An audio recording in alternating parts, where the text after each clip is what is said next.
Kiranya hari ini Kau ingatkan kami bisa menjadi manajermu Tuhan, pengelola keuanganmu yang setia Tuhan. Kiranya Kau urapi hamba-Mu yang banyak kekurangan ini. Kiranya apapun yang Kau berkatakan hanya daripada-Mu. Dalam nama Tuhan Yesus, kita semua siap mendengar firman Tuhan. Kita katakan amin. Shalom semua. Heart of leader. Dan berkasa. Jangan lupa itu ya. Nah, jadi masih itu tanda lagi masih semangat. Ya, ini sudah hari kedua ya. Saya tahu capek ya. Kita semua capek. Tetapi dalam Tuhan harusnya roh kita menyala-nyala gitu ya. Nah, makanya hari ini saya dipercayakan membawakan tema yang namanya pengelola yang setia. Nah, ini mungkin bisa ditampilkan belum nyala. Nah, itu dia. Kenapa perlu tema ini? Karena banyak orang-orang yang masuk dunia pelayanan atau yang baru mau masuk dan maupun yang sedang melayani. Kadang lupa, nah gitu ya, kita ini manajernya Tuhan gitu ya. Sehingga banyak yang membuat kita tuh dalam pengelolaan keuangan tidak berkenan. Bagi Tuhan gitu ya, cek Alkitab kok begini ya, kok saya lakukannya begini. Nah hari ini kita belajar bagaimana dan juga saya kasih pengalaman hidup saya tentang masalah uang ini ya, apa aja yang membuat kita jadi nggak berkenan, bagaimana mengatasinya ya. Nah jadi hari ini kita akan lihat bagaimana nggak jalan ya, tolong operator aja ya. Oke. Nah ini pertanyaan yang sering saya dulu juga tanya gitu ya. Uang itu buat Tuhan, kita ini tunduk pada Tuhan atau tunduk pada Mamon? Nah ada dua tuan nih ceritanya. Kita baca Lukas 16:13. Seorang hamba tidak dapat mengabdi pada dua tuan, karena jika demikian ya kamu benci yang seorang, mengasihi yang lain, atau ia akan setia pada yang seorang dan tidak mengindahkan yang lain. Kamu tidak dapat mengabdi pada Allah dan kepada Mamon. Berarti cerita di sini ada dua tuan yang sering diikuti. Kadang-kadang kita orang pelayanan atau yang mau masuk dunia pelayanan gitu ya, masih suka tunduk maunya dua kaki. Nah gitu ya. Nah di Alkitab Tuhan nanya, lu mau yang mana tuannya? Nah gitu ya. Nah Mamon ini kenapa sih dikasih peringatan tentang Mamon? Karena Mamon bisa bikin orang gak jujur. Kita lihat nih ceritanya di Lukas 16 ayat 9. Dikatakan, aku berkata kepadamu, ikatlah persahabatan yang menggunakan Mamon yang tidak jujur, katanya. Nah, supaya Mamon itu dapat menolong kita ketika kita diterima di kemah abadi. Kenapa bikin gak jujur? Banyak kita lihat ya, contoh-contoh di Alkitab pun ada ya, Yudas misalnya gitu ya, hanya karena uang, nah dia gak jujur ya, dia korupsi ceritanya ya. Nah jadi dalam hal uang, Tuhan izinkan kita untuk mengalami satu tes, satu ujian. Nah makanya kan ada di Alkitab bilang kita diberi kemampuan sesuai dengan kekuatan kita, dikasih panggilan, dikasih tugas sesuai kemampuan kita. Nah kemampuan khusus dalam keuangan kita udah sampai di mana levelnya? Ada orang tanya ke saya, Pak Pendeta, saya ini udah kerja sama dengan teman saya satu kantor, awal karir juga sama kok, dia cepat sekali dan gajinya lebih tinggi, kerjanya sama, ya kan? Saya bilang kamu udah dilatih untuk punya kemampuan mengelola nggak? Nah gitu. Kalau belum, Tuhan gak mau kasih banyak-banyak, nanti mau menjatuhkan kamu. Nah ini kita harus periksa diri kita ya. Ujian misalnya, ujian kejujuran. Tadi dibilang Mamon tuh bisa bikin kita gak jujur. Nah makanya kenapa Yudas gagal dalam ujian itu. Dia tukang korupsi di Yohanes 12 ayat 6. Nah jadi kita mau milih yang mana nih? Mau suka yang benar atau suka tidak jujur? Ini ujian. Nah sesi ini kita akan lihat orang-orang yang karena duit gitu ya, bahkan udah masuk dalam dunia pelayan, bisa loh jadi tukang tipu, yang tukang minta-minta padahal punya, nah gitu ya. Atau yang suka berkhianat dan bahkan sampai membunuh orang hanya karena uang. Nah saya punya pengalaman, hidup saya pun sama. Nah jadi dulu saya tahun 2006, saya masih kerja ya, masih di dunia sekuler. Saya ini seorang ahli keuangan. Saya bantu orang untuk mengelola pajak. Nah, saya memang lulusan Trisakti juga jurusannya akuntansi gitu ya, dan pengalaman kerja di sana. Dan karena ingin cepat kaya, nah, kalau ngurus-ngurus duit orang yang banyak itu kan biasa dapatnya juga banyak ya. Nah akhirnya udah, saya pelajarin semua undang-undang perpajakan. Belajar sampai akhirnya saya juga belajar dari orang yang belajar dari Amerika, saya juga belajarin. Dan waktu itu tahun 2006 itu ada yang namanya ekspor CPO lagi booming gitu ya. Saya dapat klien yang pengekspor gede gitu. Nah saya cari celahnya, sampai akhirnya kasus itu di blow up dari orang dalam sendiri yang lapor. Kalau nggak ketahuan, nah gitu ya. Waktu ketahuan akhirnya dari Ditjen Pajak cari celah, di mana nih yang melanggar undang-undang pajak? Nggak ada, nah gitu ya. Tapi akhirnya saya kena pasalnya pencucian uang. Nilainya kecil 1,3 triliun. Akhirnya udah, saya kenanya undang-undang khusus, namanya undang-undang ekonomi gitu ya. Khusus itu artinya dia harus ada minimalnya 5 tahun, dia nggak narkoba. Kayak KPK itu ada minimalnya, nggak bisa di bawah itu. Saya kenanya hukuman 8 tahun dari yang tuntutannya tuh 15 tahun.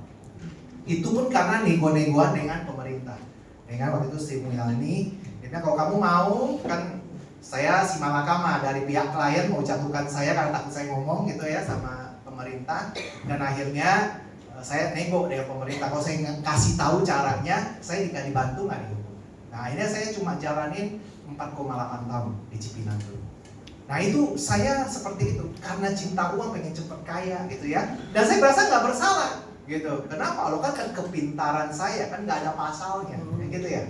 Nah, tapi akhirnya tetap aja dapat juga, kena juga. Sepinter-pinternya tupai melompat, nah gitu ya, masih jatuh juga. 1, 2, 3, kok 1, 2, 3, hard leader. Nah ini udah tertanam tuh. Sampai protes itu ya. Kita ulang lagi, hard leader. Nah, ini saya harus apa? Salahkan Pak Yayala baru suka tanamin 1, 2, 3. Kayaknya lagi. Dia tuh bapak rohani saya. Nah itu luar biasa pengajar kita yang satu itu ya. Nah lalu next slide kita lihat. Ya. Nah kalau mamon yang tidak jujur, nah gitu ya. Nah ini jadinya boleh nggak sih kita kaya? Pertanyaan begitu ya. Dulu saya juga nanya. Waktu saya mau bertobat ya kan sudah ngalamin masuk penjara karena uang gitu ya. Jadi boleh nggak saya kaya? Nah, pertanyaannya banyak yang nanya juga. Mungkin sekarang juga banyak yang nanya ya. Jadi pelayan Tuhan, masuk dunia pelayan boleh kaya nggak? Nah, gitu ya. 1 Timotius 6 ayat 9 mengatakan gini. Tetapi mereka ingin kaya terjatuh dalam pencobaan, ke dalam jerat dan ke dalam berbagai nafsu yang hampa dan yang mencelakakan, yang menenggelamkan manusia ke dalam reruntuhan dan kebinasaan. Kalau gitu, kaya bagaimana ya? Wah, bahaya juga ya. Nah, masalahnya gini. Keinginan kaya yang ditanyakan dalam Alkitab ini tentang ingin kaya karena cinta uang atau ingin kaya karena cinta Tuhan. Motivasi. Nah gitu ya. Nah, jadi karena kalau kita cinta uang, maka 1 Timotius 6 ayat 10 dikatakan karena akar segala kejahatan adalah cinta uang. Iya kan? Nah karena memburu uang, beberapa orang menyimpang dari iman dan menyiksa dan berbagai duka kayak saya. Nah kita cinta uang karena lahir dari keluarga yang sangat besar. Sini ada yang saudaranya 15 orang? Setiap kali saya khotbah nggak ada loh yang nyanyiin saya 15 orang. Saya anak ke-15, yang terakhir lahir ke-14 dapat kembar. Saya kembar saya Jakarta masih. Ya gitu ya. Nah itu miskin nih, tinggalnya di sana di Pemangkat, kota kecil di Kalbar, 30 menit dari Singkawang. Saya orang kayak. Nah gitu ya. Miskin dulu kita petani. Nah gitu ya. Jadi ya itu kenapa cinta uang ya, ada akarnya gitu ya. Nanti ada sesinya gitu ya, tentang akar ya. Nah, lalu seorang pelayan kalau dia ingin kaya karena cinta uang, maka dalam pelayanannya tidak akan bisa maksimal, bahkan banyak penderitaan. Seperti Yudas, ya, gitu ya. Nah, makanya di Matius 19 ayat 23 dikatakan gini. Yesus berkata pada murid-muridnya, "Aku berkata padamu, sesungguhnya sukar sekali bagi seorang kaya untuk masuk ke dalam kerajaan surga." Katanya susah, bukan mustahil kalau motivasinya, nah, kan gitu ya. Motivasinya salah akan sukar sekali, gitu ya. Kenapa? Karena di Matius 6:21 dikatakan karena di mana hartamu berada, di situ hatimu berada. Kalau harta kamu adalah uang, hatimu di sana. Kalau hartamu adalah Tuhan, hatimu di Tuhan. Nah, gitu. Itu yang menentukan kamu sukar apa mudah masuk kerajaan surga dengan menjadi kaya. Nah gitu ya. Makanya harus pastikan motivasi kita. Tinggalkan niat untuk jadi kaya karena cinta uang. Nah contoh di Amsal 23 ayat 4. Jangan bersusah payah untuk menjadi kaya. Tinggalkan niatmu ini. Nah ini artinya motivasi ya, bukan nggak boleh jadi kaya ya. Lalu kau pelayan yang ingin jadi kaya karena cinta Tuhan, gitu ya, maka dia akan menempatkan dirinya sebagai manajer atau pengelola harta Tuhan, bukan pemilik. Dikasih banyak berkat, kerja berhasil, melimpah-limpah, bukan milik saya, milik Tuhan. Nah gitu ya. Nah ini motivasi. Jadi di dalam Alkitab ada nggak sih yang kaya dalam pelayanan? Kita baca di Lukas 8 ayat 3. Yohana istri Kuza, bendahara Herodes, Susana dan banyak perempuan lain. Perempuan-perempuan melayani rombongan itu dengan kekayaan mereka. Saya yakin di sini juga banyak perempuan-perempuan yang cinta Tuhan, yang sudah diberkati, ya kan? Dan di sini juga banyak contoh, gitu kan? Contoh dari teman-teman yang sudah kaya, bukan ingin kaya lagi, sudah jadi kaya. Nah, gitu kan? Tapi bekerja untuk kerajaan Allah. Nah, contohnya teman-teman kita dari sini, banyak yang sukses, bukan ingin jadi sukses, sudah sukses. Tapi kesuksesannya dipakai untuk selalu bikin camp gratis. Saya yang dapat berkatnya di gereja kami ketika mereka datang. Ditanya biayanya berapa? Nah, saya juga takut ya, kan gereja kecil gitu ya. Nggak usah pusing bro. Pokoknya ada hati dan ada peserta yang memang punya hati. Ya gitu. Jadi itu kan tiap kali camp tuh saya tahu dulu kan ikut camp pria sejati ngadain juga. Minimal yang paling murah kalau pembicaranya nggak usah dibayar minimal 20 juta Tuhan. Kalau dengan pembicara bayar segala macam bisa 40 juta tuh. Gitu kan? Itu biayanya luar biasa. Nah makanya nanti hari ini kita uji nanti ya. Setelah dengar sesi, kita ini punya hati yang cinta Tuhan atau cinta uang. Nanti ada tesnya. Nah gitu ya. Ada tesnya nanti ya. Nanti kita lihat ya. Nah colek kiri kanannya. Yuk jadi kaya buat Tuhan. Nah oke. Ya. Nah, saya dengar, Tuhan juga dengar. Nah, nanti kita lihat prakteknya. Oke. Nah, slide berikutnya. Ya, kita lihat bagaimana respon. Nah, respon yang salah terhadap uang. Terhadap uang atau harta. Respon yang salah gimana? Nah, yang pertama adalah tentang bagaimana kita terikat hatinya pada uang atau cinta uang. Hati yang terikat.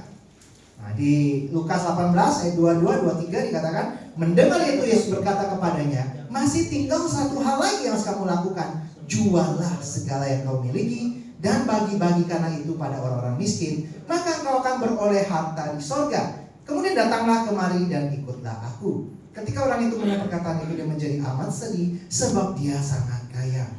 Hatinya terikat. Orang yang terikat susah berbagi. Nah gitu ya. Kalau kita anggap harta yang dikasih itu milik Tuhan, kasih aja punya Tuhan, bukan punya saya. Tapi kalau kita nganggap itu punya saya, diikat, selesai. Ya, susah banget, hasilnya pelit. Ya kan, dikit-dikit maunya minta, nggak pernah memberi. Susah gitu kalau udah terikat ya.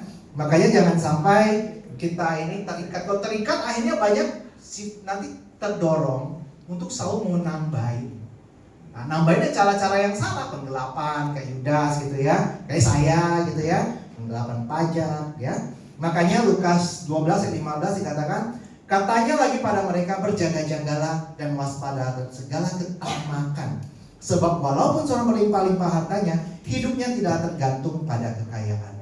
Orang terikat cenderung tamak. Itu kenapa judi nggak boleh. Coba cari di Alkitab kata judi ya kan? Saya cari setengah mati nggak ada. Banyak yang protes ke saya kan, jemaat yang belajar Alkitab, Pak Pendeta kok judi dilarang sih? Alkitab nggak tulis loh. Nah, saya kasih ayat ini tentang tamak. Kau mau cepat kaya kan? Nah gitu. Tamak itu pasti, judi itu bikin orang mau nambah terus. Menang sekali mau nambah lagi kan? Nggak mungkin menang sekali udahan nggak mau lagi, nggak ada tuh. Apalagi kalah, nanti nambahin lagi. Kalah 5, saya nambahin supaya dapat double. Nah kan gitu ya, ketamakan. Nah, maunya instan gitu ya. Di Pengkhotbah 5 ayat 10 dikatakan, siapa yang mencintai uang tidak akan puas dengan uang, dan siapa mencintai kekayaan tidak akan puas dengan penghasilannya. itu sudah dikatakan dengan Alkitab. Kita tes, gitu kan? Kita ini sudah orang yang cukup puas apa nggak pernah puas? Maunya nambah. Kalau tujuannya nambah buat Tuhan, good, ya kan? Tapi nambah buat diri sendiri, nanti dulu ya. Ya, colek kiri kanannya, jangan terikat pada uang ya. Ya, saya dulu gitu ya masih ketika saya terikat gitu ya. Saya ini kerja jadi jam pagi-pagi jam 5 gitu ya, jam 5 pagi sampai jam 8 malam. Setiap hari nggak ada libur. Kenapa? Waktu saya sudah masuk penjara tuh kan saya keluar terus dapat lagi dari Tuhan jadi supplier makanan di penjara-penjara. Nah gitu ya. Dan penjara itu kan napinya setiap hari makan ya, nggak ada libur. Nah saya justru sibuk ke orang libur lagi misalnya lebaran atau apa ya, justru paling sibuk kerja. Nggak pernah libur. Nah itu saya terikat sekali. Nggak ada apalagi buat keluarga, boro-boro gitu ya, kerja jam 5 pagi sampai jam 8 malam tiap hari gitu. Itu membuat saya nggak bahagia. Semakin saya dapat banyak, itu banyak banget karena itu nggak usah cari konsumennya udah ada, napi berapa di situ udah tahu tiap hari omsetnya berapa. Nggak perlu promosi, cash and carry, nah gitu. Harga kita yang tentukan, enak banget, ya kan? Mereka nggak bisa milih ya, nggak toko lain cuma satu gitu kan? Nah gitu, wah enak banget. Tapi itu membuat saya diperhambat. Nah itu harus hati-hati. Kelebihan rezeki yang Tuhan kasih bisa loh diselewengkan iblis. Saya percaya teologi yang saya ngajarkan ke jemaat saya adalah gini. Berkat ada yang dari Tuhan, langsung berguna bagi Tuhan. Orang diberkati langsung bekerja cinta Tuhan. Ada yang dari Tuhan, tapi dibelokin iblis untuk menjauh dari Tuhan. Nah, ada ya. Ada yang langsung dari setan. Nah itu pasti jauh lah dari Tuhan gitu ya. Nah ada 3 macam. Nah gitu ya. Nah saya waktu itu setelah bertobat itu keluar dari penjara diberkati sangat sekali. Saya dapat yang nomor 2. Di waktu bertobat Tuhan berkati, kasih usaha yang tadi saya bilang penjara tempat terkutuk. Nggak boleh lihat Cipinang lah lewat pun nggak mau. Tuhan berkata lain, ketika bertobat Tuhan kasih usaha itu harus keluar masuk penjara lagi gitu kan. Tapi dibelokkan iblis. Jadi sibuk, super sibuk. Boro-boro janjinya sama CMN bilang, nanti saya mau jadi fasil ya, tetap ya, nanti saya ini ya gitu. Tiap kali kan, bro ada waktu nggak? Nggak ada bro. Gue kerja dari jam 5 sampai jam 8 bro. Jamnya waktunya gimana? Ya, hati-hati ya. Next slide. Ya, lalu kita lihat bagaimana menjadi hamba Tuhan. Ini yang kedua ya. Nah, bagaimana di Ibrani 13 ayat 5 dikatakan, janganlah kamu menjadi hamba uang dan cukupkanlah dirimu dengan apa yang ada padamu. Karena Allah berfirman, aku sekali-kali tidak akan membiarkan engkau, aku sekali-kali tidak akan meninggalkan engkau. Punya uang, gitu ya, punya uang, jangan sampai kita dikuasai uang. Kita ini dikasih kuasa penciptaan dari yang sudah ada menjadi yang lain. Nah, gitu ya. Tuhan kuasa penciptaannya dari yang nggak ada jadi ada. Nah, ketika kita dikasih kuasa untuk bekerja, menghasilkan banyak, gitu ya. Jangan sampai yang kita ciptakan ini jadi menguasai kita. Kita penciptanya. Sama dengan manusia dengan Tuhan. Jangan manusia mau menguasai Tuhan dengan kontrol-kontrol Tuhan. Tuhan berkat ini ya. Tuhan gini ini ya. Nah kita mau jadi Tuhannya. Sama uang juga gitu. Kita ciptakan uang dari menghasilkan dari bekerja dan lain-lain. Jangan sampai uang perintah kita. Nah gitu ya. Kita jadi tuannya gitu ya. Dan jangan sampai kita tunduk pada uang, tapi uang yang tunduk pada kita sebagai pengelola. Uang itu adalah alat, sama kayak misalnya pakai gini kan alat ya, tergantung kita. Jangan kita yang diperalat. Nah ini beda ya. Jangan sampai hamba Tuhan diperalat uang. Dikit-dikit tanya PK dulu, dikit-dikit tanya fasilitas dulu, ya kan? Pelayanan penjara pasti jarang yang mau. Kenapa? Harus keluar duit, nggak dapat duit, ya kan? Wah susah banget wajahnya hamba Tuhan. Yuk kita ke penjara yuk. Nanti deh. Tapi kalau saya bilang, itu pengusaha punya pabrik 5 loh. Dia cuma sakit kepala sih minta didoain. Rebutan, gua aja yang doain. Ya, hati-hati. Ya, ini bukan kata saya. Ini kata teman-teman di Simpul, di CMN ya. Nah, harus hati-hati, jaga hati ya. Nah, makanya bagaimana nih manusia bisa terikat atau dikuasai oleh duit atau harta? Ya, ini yang pertama adalah karena dia tidak punya kemampuan membedakan mana kebutuhan mana keinginan. Iblis selalu main di sana. Kita tahu pencobaan pada Yesus itu kan sebenarnya pencobaan pada manusia tanda kutip rohani. Semua orang-orang yang masuk dunia kerohanian akan dicoba seperti Yesus. Yesus datang sebagai manusia ya, manusia rohani kan. Cobaannya 3 itu, salah satunya kebutuhan. Nah gitu. Hamba Tuhan pasti akan coba kebutuhan, dicobai kesombongan, dicobai oleh kemegahan harta dunia. Pasti 3 hamba. Ini yang pasti cobain hamba Tuhan. Siap-siap kalau masuk dunia pelayanan. Nah, jadi kebutuhan pokok kita harus tahu mana yang kebutuhan, mana keinginan. Di dalam 1 Timotius 6:8 dikatakan asal ada makan dan pakaian cukuplah. Ya kan? Terus perintah Yohanes pada prajurit dia bilang apa? Nah, Yohanes bilang, jangan merampas, jangan memeras, cukupkan dirimu dengan gajimu.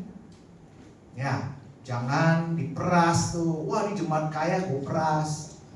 Cukupkan dengan apa yang ada. Ya kan? Nah, makanya keinginan itu pemenuhan hawa nafsu melebihi kebutuhan. Ngikutin perkembangan zaman gitu kan. Wah, sekarang mah harus ada mobil, bro. Nah, gitu ya. Nah, harus hati-hati. 1 Yohanes 2 ayat 16 dikatakan gini.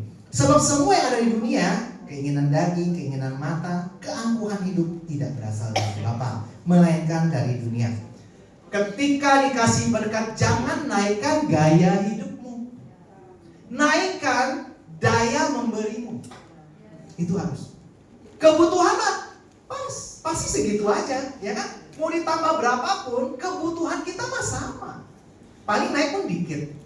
Jangan disejajarkan dengan penambahan penghasilan. Naikin gaya hidup.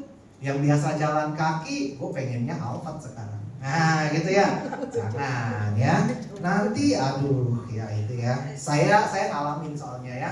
Ketika diberkati Tuhan tuh tantangan banyak. Tiap kali liburannya udah beda ya. Biasa kalau dulu masih di Jakarta, kan biasa perginya ke Ancol ya dekat gitu ya. Waktu udah diberkati dan pengennya ke luar negeri ya kan. Setahun 5 kali gitu ya. Gaya hidup. Makanya Tuhan kadang sedih ketika Tuhan mau memberkati kita, kita belum siap. Dia lebih baik jangan berkati deh, nanti jatuh. Nah gitu ya. Maka persiapkan kita, naikkan level kita dalam tidak terikat dengan uang yang diberi Tuhan. Nah, tapi kita siap memberkati. Amin. Heart of leader? Nanti kita uji ya. Oke. Nah makanya kalau doa supaya kaya untuk pemenuhan keinginan biasa ditolak Tuhan. Ada di Yakobus 4 ayat 3. Atau kamu berdoa juga tetapi kamu tidak menerima apa-apa. Karena kamu salah berdoa, sebab yang kamu minta itu hanya kamu habiskan memuaskan hawa nafsumu. Di sini mah nggak ada. Yang saya sering lihat di sosial media gitu ya. Ketemu Mercy yang terbaru, hamba Tuhannya pegang, nanti jadi milik saya. Amin.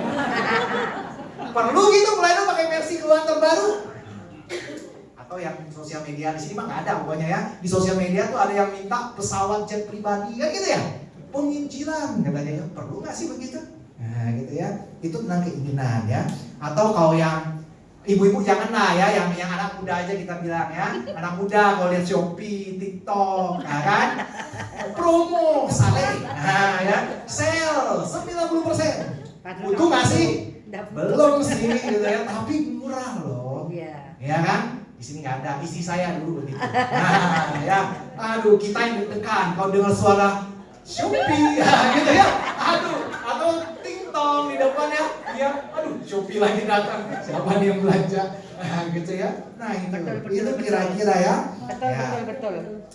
Colek kiri kanan, jangan banyak gaya. Ya. Makanya ya. Nah, salah satu hal juga ya yang membuat kita ini kayaknya banyak pengalaman kayaknya. Kalau yang diam-diam itu biasanya pelaku utama ini. Nah, pendiam pelaku utama. Ya. Nah, ada juga hal kita sampai terikat tuh karena kita nggak tahu bersyukur. Sering kita itu. Makanya sing-singlah pelayanan kemana? Ke yatim piatu. Pelayanan ke orang-orang yang di jalanan. Kita akan diingatkan terus lihatnya ke bawah. Ih, gue bersyukur banget bisa makan hari ini. Ya kan? Kalau pelayanannya selalu yang ke atas, waduh, gue kayaknya kurang nih, dia lebih bagus. Lihatlah ke bawah. Saya biasakan pelayanan saya selalu yang ke bawah. Berbagi nasi bungkus jam 2 hari di Bandung, terus kita ke penjara kemana.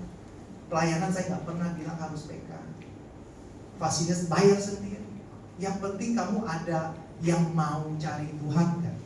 Kalau mau kita mau. Kalau enggak cuma mau pengen ikut acara doang, sorry enggak.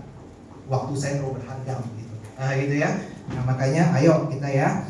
Nah makanya di Filipi 4 ayat 6 dikatakan, jangan hendaknya kamu khawatir tentang apapun juga, tapi nyatakanlah dalam segala hal keinginanmu pada Allah dalam doa dan permohonan dengan ucapan syukur.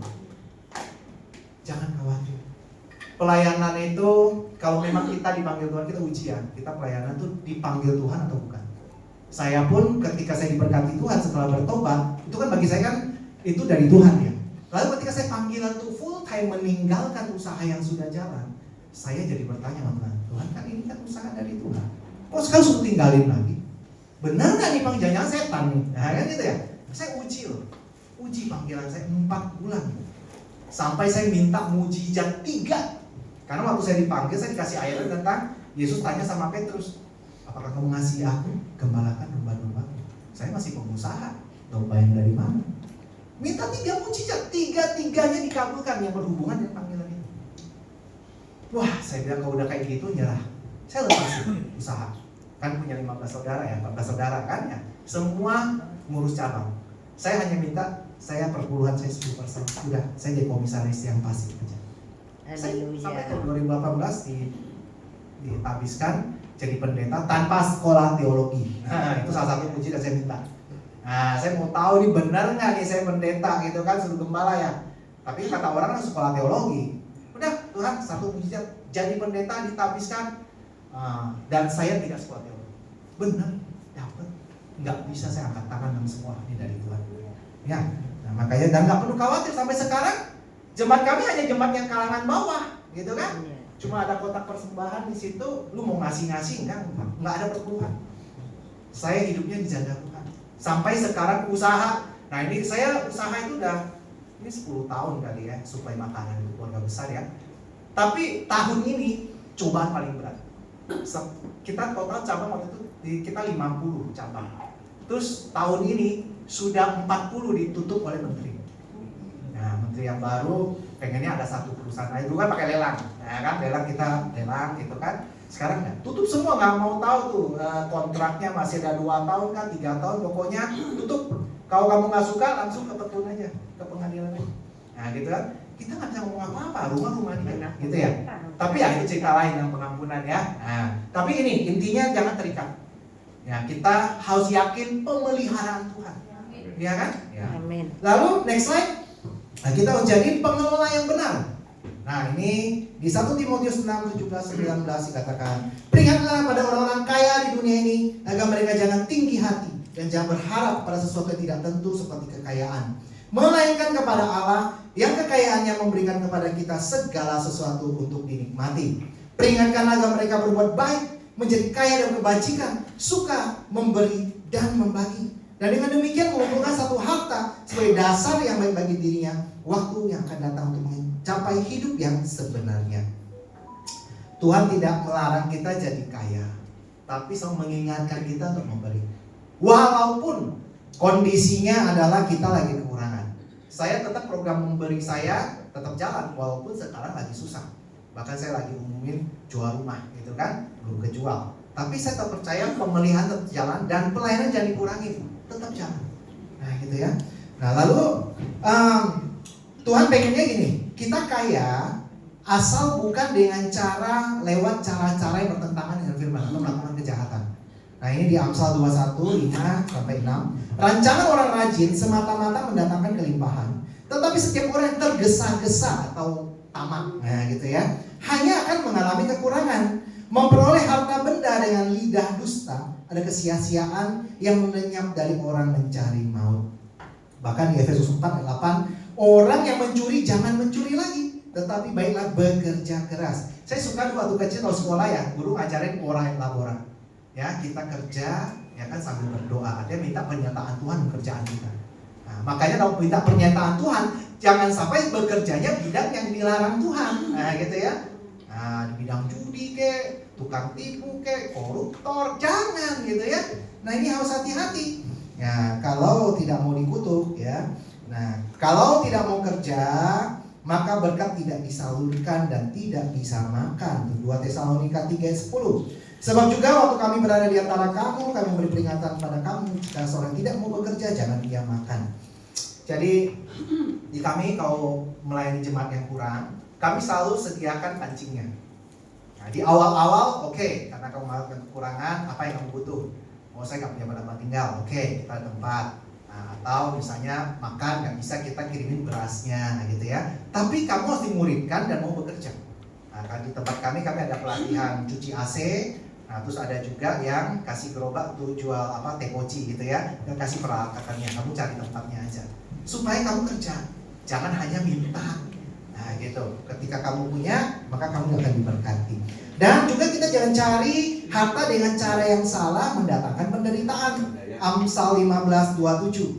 Siapa yang lomba akan keuntungan gelap, mengacaukan rumah tangganya. Tetapi siapa membenci suap akan hidup. Sini mah nggak ada ya, dari uang korupsi kasih makan keluarganya. Jangan ya. Itu merusak rumah tangga. Alkitab yang mengatakan, ya, yang nipu-nipu, ya kan? Nah, ini hati-hati ya. Apalagi mencobai Tuhan dengan cara apa? Uang hasil kejahatan persembahkan ke Tuhan, terus minta lagi berkatnya. Itu luar biasa. Iya kan? Habis nipu orang, Tuhan saya persembahkan ya, bukakan tingkap-tingkap langit ya. Tuhan bilang, nah, gitu ya. Hati-hati, ya.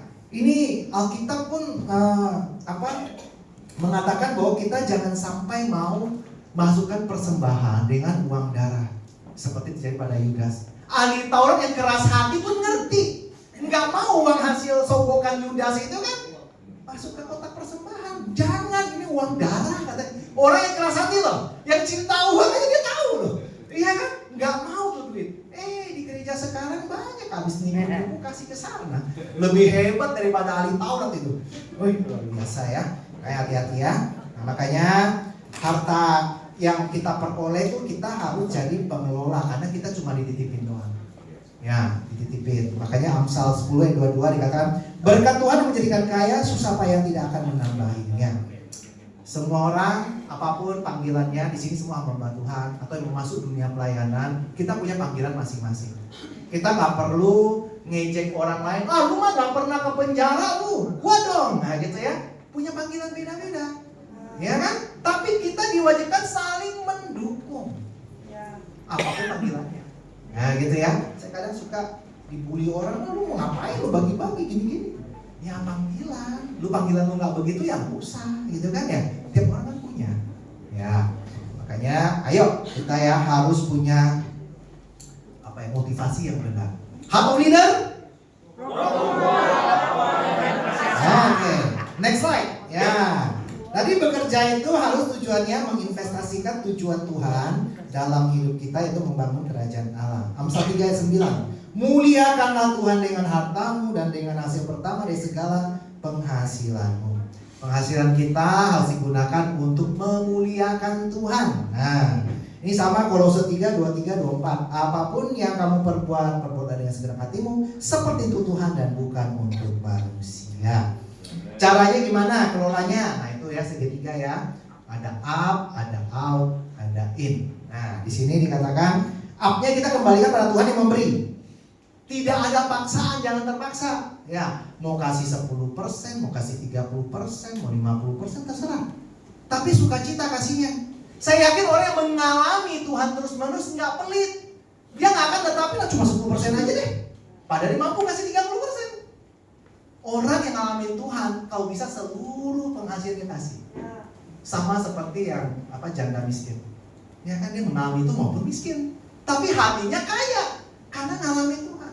Kita gimana, masa kalah sama janda miskin? Hanya pakai ketetapan sinode aja, 10% bro, ya udah 10 aja. Ya, kasihlah semampu kamu dengan sukacita.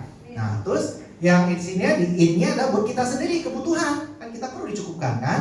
Kebutuhan buat keluarga, biar rumah tangga, mungkin pendidikan, ya. Itu wajib penuhin ya. Nah, nanti ada lagi kita untuk berbagi pada orang lain, pada sesama ya. Nah, gimana nih yang berbagi ini harus ada, bukan masalah besar kecilnya, tapi masalah hati, tujuan membagi, dan masalah kualitas memberi, bukan kuantitasnya.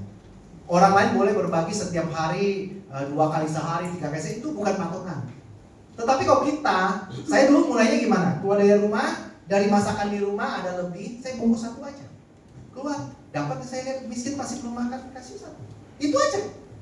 Itu udah kaya di hadapan Tuhan. Tuhan gak lihat berapa saldo rekeningmu, enggak. Berapa sering kamu punya hati yang tergerak kalau lihat orang miskin. Itu kamu kaya di hadapan Tuhan. Ya. Makanya Lukas 12:33 mengatakan, jualah segala milikmu dan berikanlah sedekah. Buatlah bagimu pundi-pundi yang tidak dapat menjadi tua, satu harta di sorga yang tidak dapat habis, yang tidak dapat didekati pencuri dan tidak dirusak ngengat. Artinya gini, kalau kita sudah diberkati Tuhan, Tuhan sediakan konter-konter teler-teler untuk setor tabungan di sorga. Telernya siapa? Orang miskin, orang di penjara, orang yang datang, Pak, saya belum bisa makan. Itu teler-teler surga. Kita kasih, tukar ya. Nah, currency kita, currency rupiah kah, dolar kah, apalah gitu kan. Saya mau tukar dong currency ke currency surga. Nah gitu ya. Berapa yang kita mau tukarkan? Nanti kita uji hari ini ya. Nah, berapa yang mau ditukarkan ya? Tabungan kita sudah berapa banyak di surga itu? Setiap orang akan diuji. Seberapa ingin kita menukar currency surga, mata uang surga. Ya, kita semua akan dinilai dari bagaimana kita menghidupi kasih karunia. Kita diberi gratis kasih karunia, tapi dalam menjalani kasih karunia itu ada perbuatan. Nah gitu ya. Iman dan perbuatan harus sama. Jangan beriman punya kasih, perbuatan pelit, nggak cocok, ya kan ya. Nah kita beriman tuh sesuai dengan perbuatan kita juga ya. Nah saya ada satu video, ya, coba diputarkan. Ini tentang bagaimana kalau kita saling melakukan kebaikan, Tuhan nggak pernah utang. Nah. Wah saya nggak ada suara ya.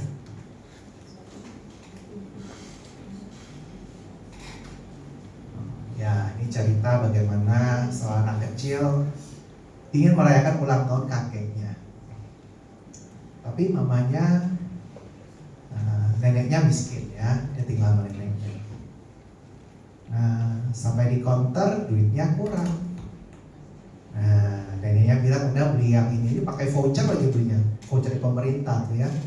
Nah, waduh kurang nih katanya. Udahlah kurangin aja.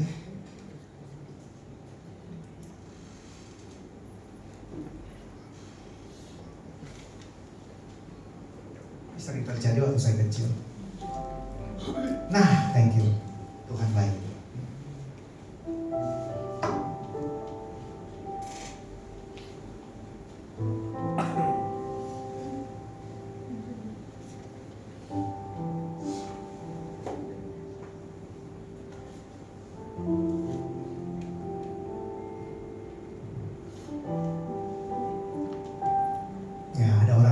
Pas bayaran dia tahu cerita anak kecil ini.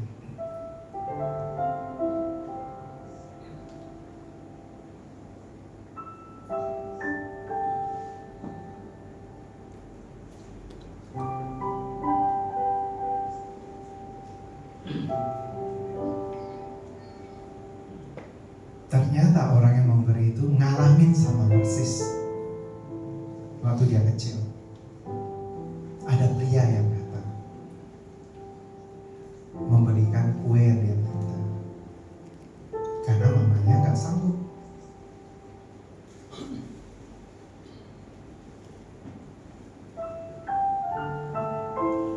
Orang yang dia gak kenal, nah dia beliin kue tapi dikasih pesan. Dia cuma gak nanya nama tapi dia kasih pesan.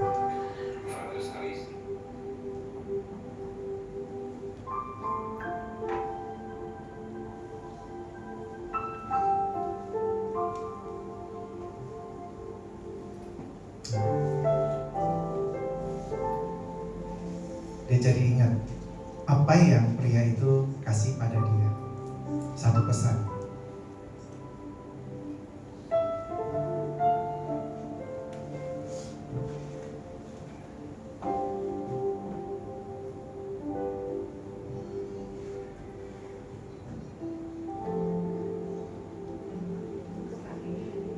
Iya, betul. Kebaikan selalu kembali. Dan lihat apa yang anak itu nanti kasih. Nah, itulah pesan. Ternyata pesan itu dari dirinya waktu dulu.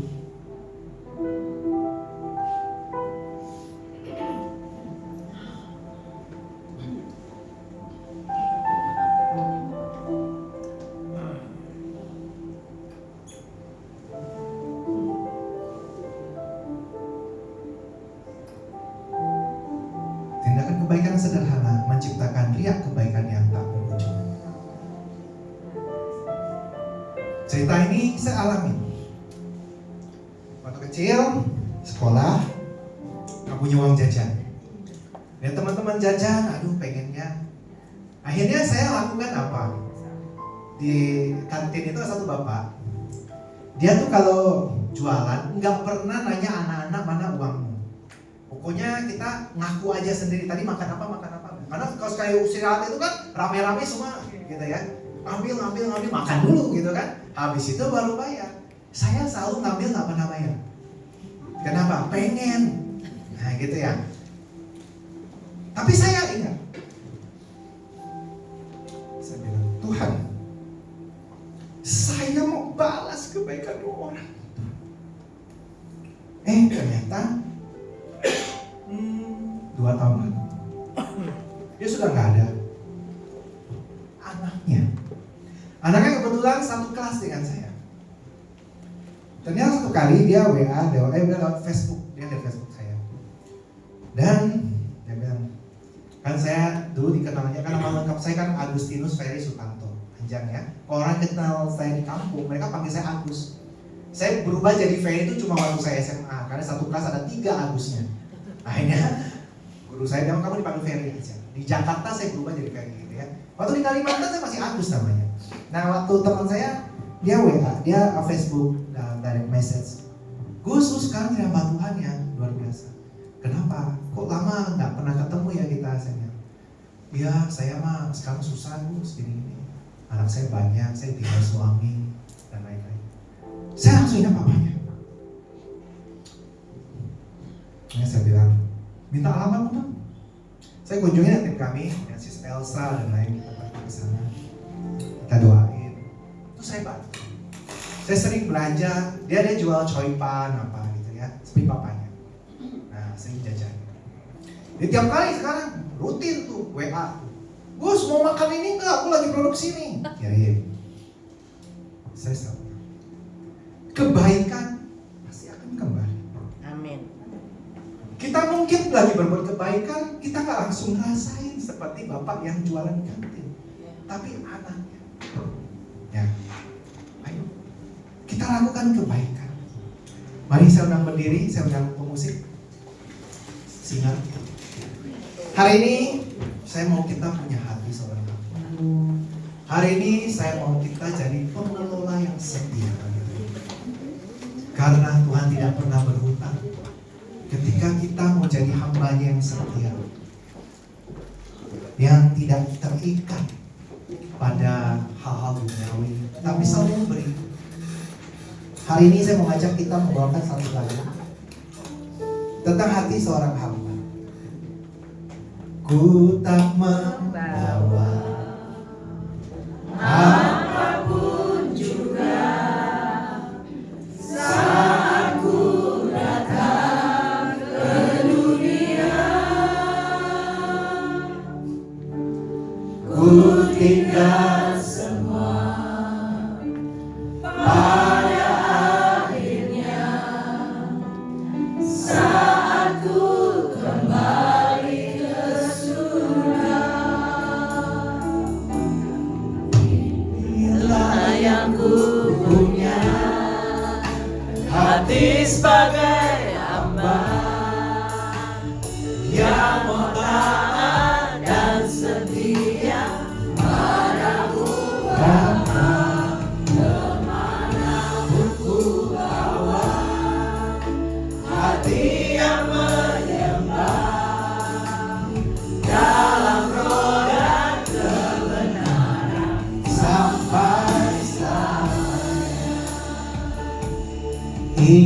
inilah yang ku punya, hati sebagai hamba yang taat dan setia pada ulama.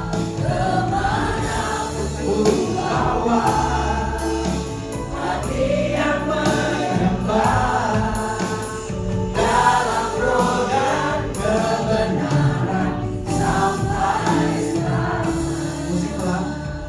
Hari ini saya mau kita berdoa pada Tuhan. Mungkin selama ini kita suka melupakan status kita sebagai hamba Tuhan, tetapi pribadi kita masih jarang melakukan apa yang menjadi sifat Tuhan. Yaitu kita suka memberi. Kita kadang lupa. Hari ini ayo kita berdoa sama Tuhan yang mau dipakai Tuhan untuk menjadi sumber berkat bagi sesamanya. Angkat tanganmu, taruh di dada. Saya akan berdoa. Bapa, kau lihat tangan-tangan yang ingin memiliki hatimu Tuhan. Hati yang sudah menerima kasih daripadamu. Mereka mau meneruskannya Tuhan. Sampai ini Tuhan, mungkin belum maksimal, mungkin kadang lupa Tuhan.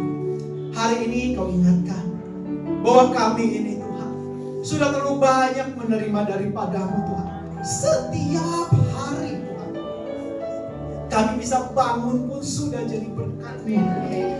Kami bisa hadir di tempat ini mendengarkan kebaikan-Mu. Dengan apa bisa ku balas Tuhan kebaikan-Mu? Hanya dengan kami berbagi, meneruskan kasih-Mu, sehingga orang mengenal Engkau dan perbuatan kami Tuhan. Kami jadi Injil terbuka Tuhan. Orang bisa melihat Engkau dalam diri kami dan perbuatan kasih yang kami lakukan. Kami tidak mau terikat, kami tidak mau diperbudak oleh namanya uang Tuhan. Kamilah yang berkuasa atas uang itu Tuhan. Dan kami berjanji mau menjadi hamba-Mu yang setia dalam nama Tuhan Yesus. Haleluya. Amin. Silakan.